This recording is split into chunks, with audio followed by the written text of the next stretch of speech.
Have you ever met the connector? Well, he ponders, he helps, he creates, he writes, he speaks. He basically connects people and brings them together. I speak about Paul Solano of PS and All Marketing Group. At psandallmarketinggroup.com, you will receive an assembled group of Paul's contacts and connections that cross into many sectors of life. Please contact Paul Solano at 617-240-4130 or psandallmarketinggroup@gmail.com if you are in the market for a wide array of services.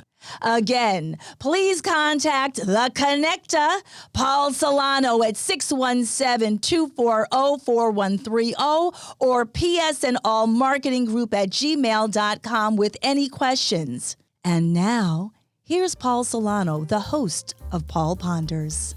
Welcome to Hashtag Paul Ponders. I've really enjoyed bringing you fun, informed, intriguing, and modern podcasts. Many thanks to Hashtag Pod Pro Entertainment. Today's collaborating sponsor, Scott Albertson of Hashtag Project142.org, Riverworks Credit Union, NMLS number 410564, and Remax Renaissance Realty of Reading. Thanks for listening, rating, reviewing, and subscribing. Let Hashtag Paul Ponders begin. Greetings, everyone. I hope everyone is doing well today. Well, we're going to go right into our podcast, but I want you to first check out, if you haven't already checked out, episode number 39, featuring the one and only Xander Abbott, who we touched upon. We had a great episode on what he is doing in baseball, but as we promised, we're going to be talking about the 100-inning baseball game. So, Xander, welcome back. Xander Abbott. Thank you so much for having me again. I am so happy to be back. It's great to have you. Great to have you back. Such a true honor to be back and be able to promote this game once again. And it really is a good cause. Thank you. It really is a great cause. And as we had alluded to in episode 39 about how you have participated in this 100-inning baseball game to benefit ALS and the Angel Fund. So why don't you take it away from here and let our listeners know all about this wonderful, wonderful event. Yeah, so I started playing this game, I want to say about 7 years ago now, give or take, right before COVID hit. I quite literally stumbled upon this game looking to honor a coach who unfortunately passed away from this disease long ago. And just kind of came to find out that this game actually was played on the exact field where he coached me. And he truly was a mentor. So when I was looking for a way to honor him, it was really driven by this book, Tuesdays with Maury, really learning a little bit more about how much the suffrage really was with this disease and how it really was a mental anguish for several people to go through, not just the person who was diagnosed themselves, but the people who were around them. I know I never really fully understood why my coach couldn't throw the ball anymore and had to put it in the pitching machine at that age, but he never let the disease win. Exactly. And if I think back to that book, Tuesdays with Maury by Mitch Albom, Mitch just did a great job chronicling his experiences of his former professor at Brandeis, Professor Maury Schwartz, and it was about his fight with ALS and how he went on Nightline with Ted Koppel, and he just told the world what it was like to be battling ALS. Yes. And what happened back in 2004, I believe, because this game, this 100-inning game, has been going on since 2004 to benefit the Angel Fund, a great local charity to raise money. It was originally thought of as a way to raise funds for players to continue to play in their individual amateur leagues throughout the year, because funding was tough for these amateur leagues.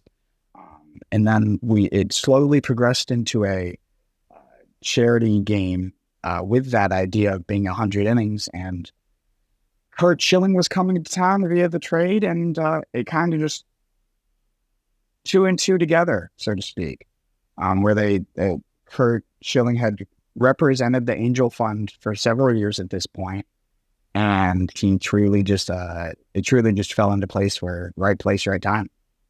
Just like with me and this game, finding it after so many years of wanting to do something for this, and now being able to represent it on such a large stage is truly amazing. That's tremendous.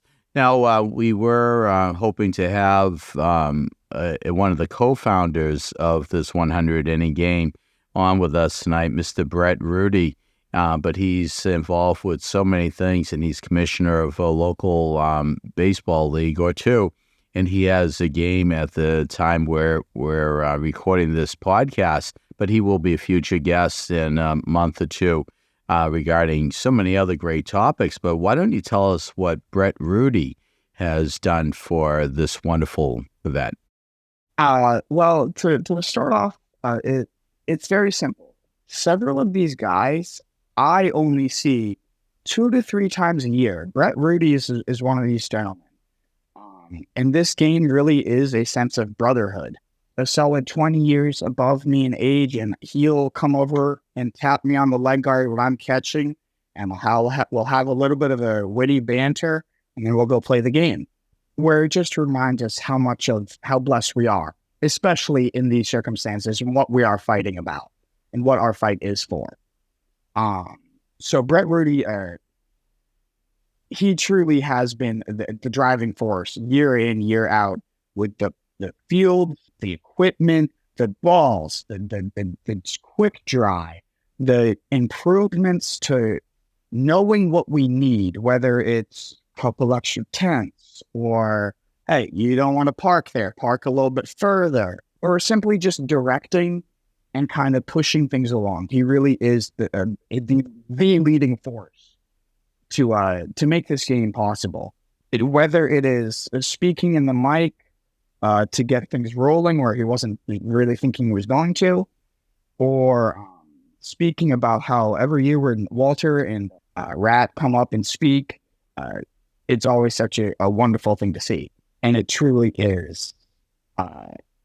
He deserves all the credit in the world. And from what I've heard, it's going to be very interesting the next few years as well. That's great. Now, I have heard you mention, and our mutual friend, Steve Lippe, who is involved with this, I have heard you mention the name, and I really look forward to meeting him when I'm at this game on October 12th and October 13th, in the 30-hour marathon, if you will. Walter Bentson, tell us about the chief umpire, Walter Bentson. Well, to be perfectly honest with you, words cannot describe perseverance and strength this man shows every single year. I get inspired being able to shake his hand and tell him about my coach, and one quote that comes to mind about him. Now, I've known bits and pieces of Walter's story, as I've been in and out of for my own work. I have not been able to put all my focus on this game as many others have. But from what I know, he has been the chief umpire for several leagues, for the majority of Massachusetts. And when he started not being able to umpire anymore, that really got to him and brought him down a little bit.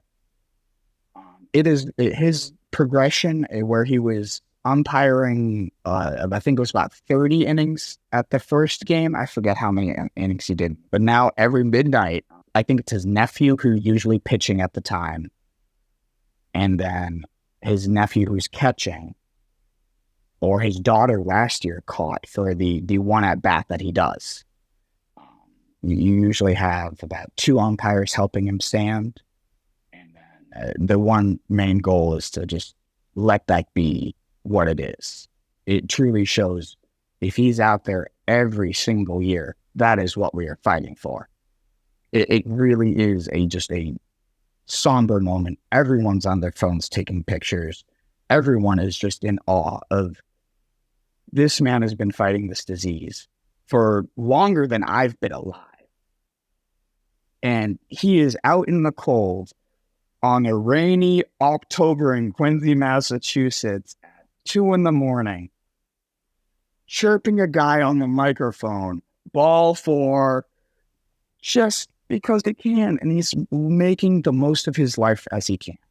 And it truly brings you back to what life really is. It really is. It's just a strong. And I think that one of the best and worst parts about it is that somber moment at midnight. I don't think I'd want to share it with anyone else who isn't at the field, to be perfectly honest. It really is just something for us to know what we're doing. So is this, and just to get into the specifics of this game, and for our listeners out there, this game is being held on October 12th, which is a Saturday, and it starts at 9 a.m.? 9 a.m. right in Quincy, Massachusetts. Sharp is a very, very underlying word there. People like to ramble on the mic, whether the field is wet or not. Be there at 9. Adams Field, I believe. Adams Field, right in Quincy. It's right next to Veterans Memorial. There is plenty of parking, an entire park up the hill, so you don't have to worry about foul balls hitting you. Come out and play. Come out and support. Come out and buy a T-shirt. $75 to play. We love people coming off the street and just checking in and learning about what this truly is to us.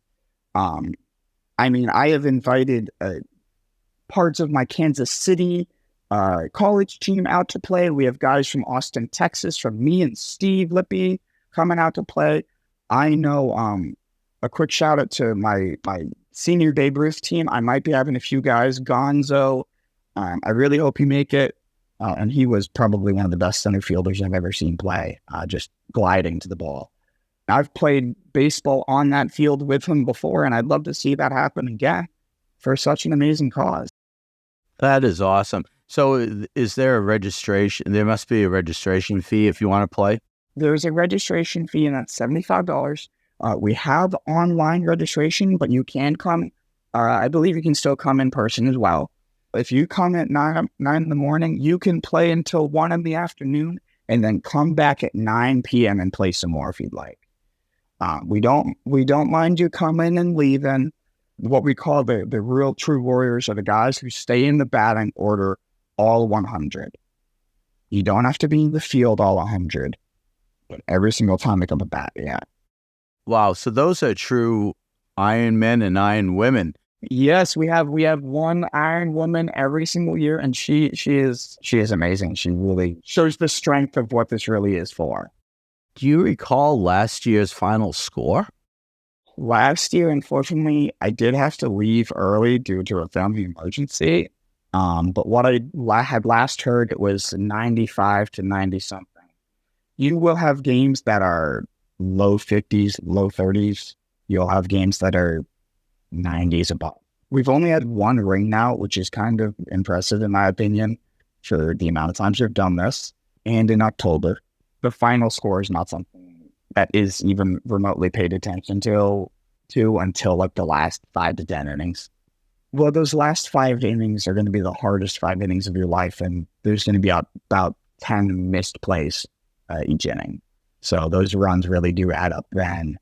Well, to me, Xander, the final score is really the amount of money that is raised for a great cause in the Angel Fund and ALS research. And I have seen some numbers in doing research on this.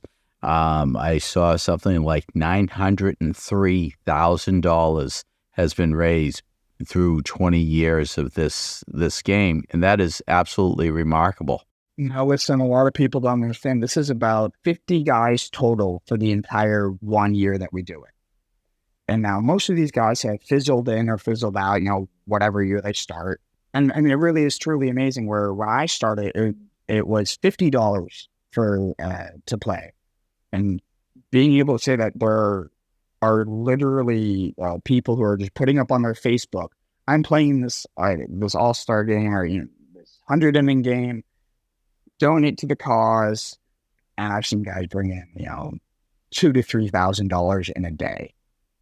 strictly just putting them on my Facebook. And I can't. That is tremendous. Well, I know that I'll be setting up a fundraising page, so hopefully our Paul Ponders subscribers and friends and family will be donating to the cause. We'll set the goal at, we'll say $500, and try to raise some money for this great cause. And I'm going to try to get out there and play a little second base or first base. And I haven't played baseball in a while. I've played softball in a while, but it's going to be nice to put on the cleats, the dry cleats, and a uniform again.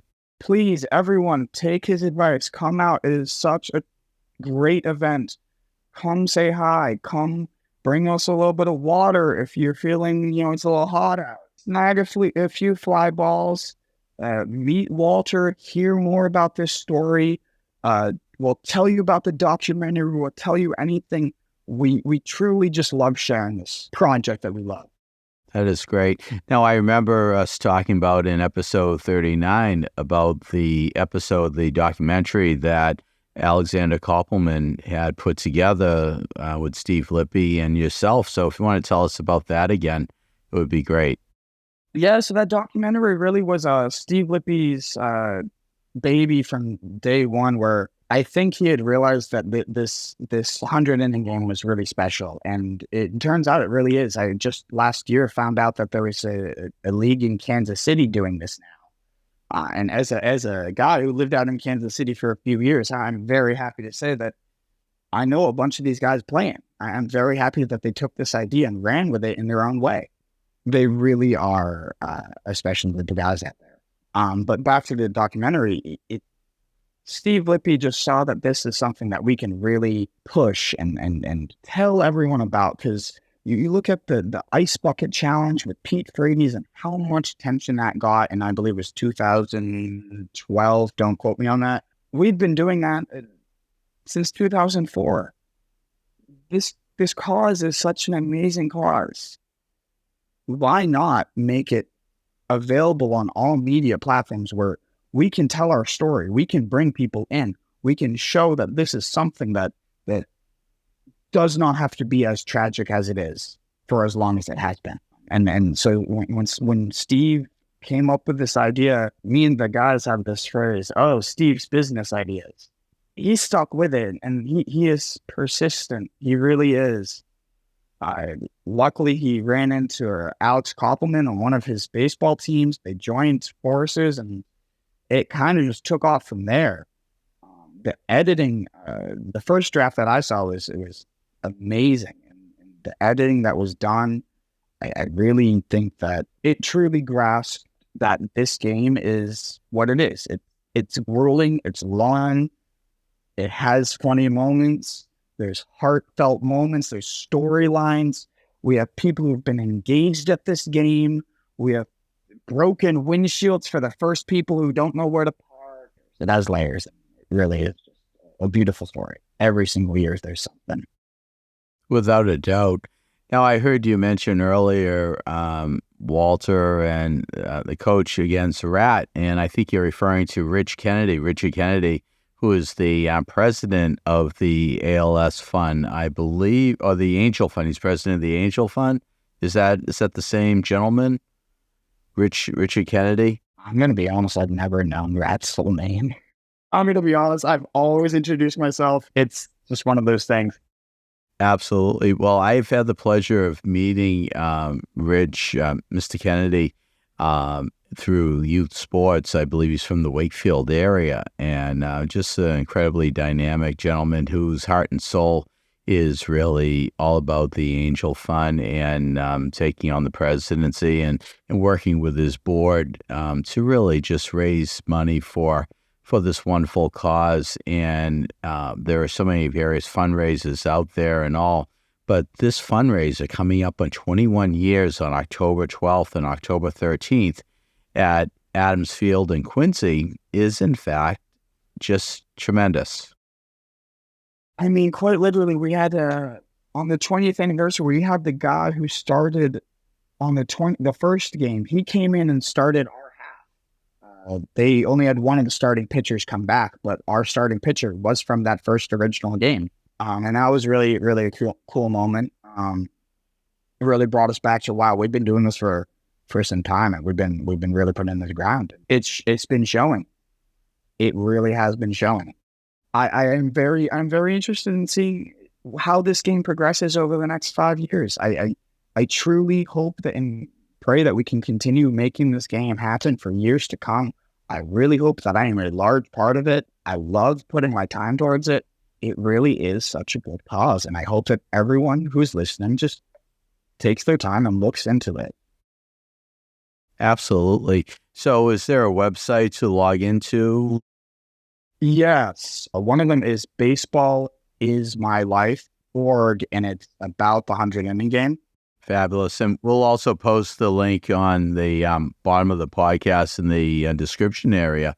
But I really do encourage our listeners to look into this, and, come on down on October 12th after 9 a.m. in the morning, all the way until maybe 3:30 on October 13th. Yes, please. Yeah, and just see just a group of dedicated baseball enthusiasts just having fun. If you guys have any questions or are not really sure who to look for, please just come on down. All of us are friendly. We won't bite. We might be a little bit tired. We won't bite. Ask for Xander, or you want to meet Walter, or learn a little bit more from Brett Rudy, or just meet one of the guys that I've been talking about even. Please come on down and just make yourself be known to this wonderful cause. Absolutely. And Xander, I want to thank you for really being another delightful, very interesting guest, and looking forward to a future episode or two. We'll be getting Brett Rudy on, and he'll be talking about another fundraising idea that is pretty popular with Winter Ball and the fundraiser for the Toys for Tots, and also looking forward to that as well. So Xander Abbott, I thank you. How do people support you and your page, or get in contact with you? So honestly, I'm a very simple guy. I only have an email. I don't do much on social media. But please feel free to reach out. My email is use my business email, rednax2234/798 @gmail. And then you can put an intro as about the 100 inning game, ALS research, or if you just want to learn a little bit more about baseball and what I do with my own company that I previously mentioned in episode 39, please feel free to ask. Hoping to share all about baseball and what we do here with this 100 inning game. That is great. Well, Xander Abbott, I thank you again and look forward to seeing you on the field. Oh, yes. October 12th, October 13th, Adams Field in Quincy, Mass. #Indeed. I trust that you have enjoyed Paul Ponders. Again, my name is Paul Solano of PS&All Marketing Group, and I may be reached via email at paul@paulponders.com to do some more pondering. Many thanks to my longtime collaborative friend and associate, Alonzo Amos of Pod Pro Entertainment, in bringing you our fun, exciting, and informative podcast. You rock, Techie Alonzo. With PS&All Marketing Group, I created a side gig to connect you and get things done. Please do not hesitate to reach out to me at paul@paulponders.com with any questions. Subscribe to our YouTube channel at Paul Ponders. Follow us on Twitter at Paul Ponders Pod. Follow us on Instagram at Paul Ponders Podcast. Thank you again for listening to Paul Ponders, available on Apple Podcasts, Spotify, our website, paulponders.com, or wherever you stream your podcasts. Subscribe, stream, rate, and review our shows. Your ratings and reviews help our show reach new audiences. Produced by Pod Pro Entertainment, Paul Ponders lives within a network of podcasts located at podproentertainment.com. #the new radio. Until we meet again, my friend, stay well, #indeed.